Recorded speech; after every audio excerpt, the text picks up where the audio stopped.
പയ്യനാണ്. ആ പാലക്കാടുള്ള സുഖോട്ടം പറഞ്ഞാണ് ഒടുക്കത്തെ ശല്യവും ഭയങ്കര ആത്മാർത്ഥം. നീ പോളേ? ഇല്ലട്ടാ, ഞാൻ പോകും. എന്താ ഏട്ടാ ഇവിടെ സേഫ് അല്ല. ഏട്ടാ സ്കൂളിൽ പഠിക്കുമ്പോഴാണ് ശത്രുക്കൾ ഉണ്ടാകണം നിങ്ങൾക്ക് അറിയാണ്ട്. ഇവിടെ സേഫ് അല്ല, ഞാൻ പോകില്ല. അത്ര തന്നെ. എന്റെ പൊന്നു. എന്താട്ടാ അവിടെ വിശേഷം? ലൈറ്റ് ഇത് പണി. നീ അവിടെ എന്താ സംഭവം നോക്ക്. ഒന്നുകൊണ്ടും പേടിക്കണ്ട, ഞാൻ ഇവിടെ ഉണ്ട്.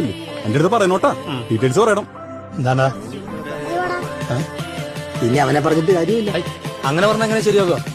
എന്തൊക്കെ പറഞ്ഞാലും ദുരുമാരി മറക്കാത്ത പരിപാടി തന്നെയാണ്. അതിനെന്തിനാ നീ ചൂടാകുന്നത്? അവന്റെ അടുത്ത് വരാൻ പറയണം ഇങ്ങളെ. അല്ല എന്താണ് അവന്റെ ഉദ്ദേശം? എന്താണ്? ഞാൻ വരെ വന്നില്ലെങ്കിൽ ഏട്ടന്റെ അച്ഛനാണ് ഇപ്പൊ ഇതേപോലെ കിടക്കണമെങ്കിൽ ഏട്ടന്മാതിരി പണി ചെയ്യോ പറയും. അതിനാ കിടക്കുന്ന എന്റെ അപ്പനല്ലല്ലോ. നിന്റെ അപ്പനും എന്റെ അപ്പനാണെങ്കിൽ പട്ടി വരും. നിങ്ങളടുത്ത് ഞാൻ അപ്പളെ പറഞ്ഞാൽ ഇവിടെ സേഫല്ലാതെ എന്താ എന്താ ഇവന്മാര് പറയണത് നിങ്ങൾ അറിയില്ല. അതിന് നിങ്ങൾ ഇറങ്ങി വരുന്നത് നിങ്ങൾ ആരെ കാണിച്ചു കൊടുക്കും.